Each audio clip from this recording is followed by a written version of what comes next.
I'm Andrew Hannason from Legendary Garage. This is my R33 N1 400R Tribute. Growing up, I've loved GT-Rs. I've owned probably about 30 plus GT-Rs. The shop remained a secret because I was the restoration side of things. I worked hand in hand with Mick Mansell, Motorsports Mechanical. It's a vision that's very unique to the Japanese. Japanese build demo cars. A lot of the workshops out of Japan build ground up GT-Rs. I wanted to do the same. Mentors like Garage Active, Smokey Nagata, and I wanted to do something similar, but in Australia, and an Australian style build. It's my vision, it's my taste. I'm building a GT-R the way I want to. GT-Rs have come a long way in the last 20 years, and seeing what we're able to do with them is quite unique. So with Legendary Garage, I'm able to turn around a GT-R within 6 months. So this is an ex-UK R33 GT-R. When I bought it, I had the vision, being an N1 chassis, I wanted to build something special. Growing up playing Gran Turismo, the prize cars were always special, and I knew that these special parts that were on these special cars will mean something and they'll be worth something. I've been collecting parts and buying parts from Japan for the last 20 years. I've gathered a lot of rare and collectible items. Gathering all those pieces and parts, I knew one day that I'll be able to do something with it. So when this car came up in the UK, I knew that it was going to cop a ground up resto. I was going to run it through the shop, resurrect it into a sort of a resto mod where I can showcase my vision in the GT-R. As I had the vision, we saw 400Rs go from $200,000 to $3 million. Having these parts kind of made sense to sort of build a 400R tribute. Being the N1 chassis with all original 400R parts made it even extra special.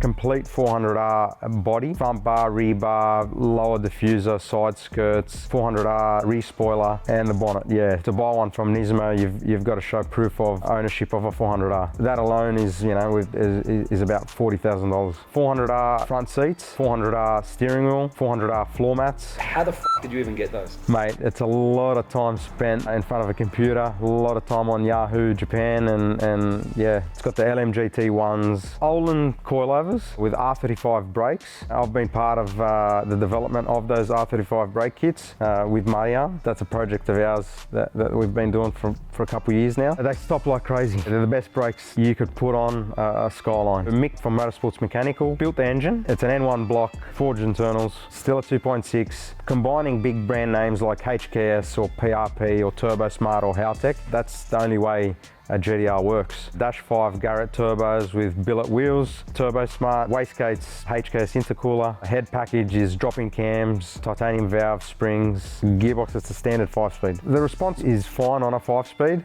Obviously a 6-speed with the shorter ratios would wake it up. I mean, that's something that I've done on the 32. The mission for that car was high response. ECU's Haltech. Mick Mansell's tuned it on 91, 98 and E85. So basically we can put any octane in it. Power-wise, it makes just under 800 horsepower at the hub, depending on the fuel. 500 horsepower is just not enough these days. A replica would have been trying to replicate every single thing on a 400R. I didn't. For me, it's this car makes close to 800 horsepower. It's a tribute to the 400R, but it's still an N1 chassis, so I can't take that away from this car. Combining both of those was a difficult task. The build started about 3 years ago, and then it took a sort of a hold. I had other priorities during that time, and really I got back to it is when you came along and approached and said, let's start working together. Let's start doing unveils. Let's start creating a special GT-R Festival. Obviously I know where there's a lot of rare GT-Rs. It meant something to finish this car. For the 2023 GT-R Festival, it was worth me stopping my whole world for 2 months and turning it around. The fact is I do this because I love it. I love GT-Rs and I've always been around them. Obviously building this car and seeing the reaction that it got from big names like Larry Chen,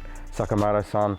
It was, yeah, it's a great feeling. It definitely met my expectations, and the GT-R Festival the last 3 years has really shown how big it could be and how big of a community, not just in Australia, but in an international level. It's given me motivation, and 2023 was the 400R, 2024 was the R32 mines. We'll see how we go with 2025. A bit of a secret, so we'll see how we go. So the car's going to SEMA. SEMA was more of a, you know, world-class level. It's been an absolute dream to drive my own car in Vegas and to have a car displayed at SEMA amongst the greatest builders in the world. And then from SEMA, it's going to GT-R Festival USA to be displayed and shown to the community in America to showcase, you know, what Australia has to offer. It'll be staying in the USA. The car will be for sale. It'll give me the opportunity to continue building GT-Rs. I'm excited to see where the GT-R brand goes. This is something that I want to be doing for the next 20 years. Being around the American community is also important. We've been lucky, we've been around them for a long time. They're just getting the taste of it. So being around them and pushing the GT-R brand side by side with the Americans is something that I've been wanting to do for a very long time. I'll see you guys at PRP GT-R Festival USA.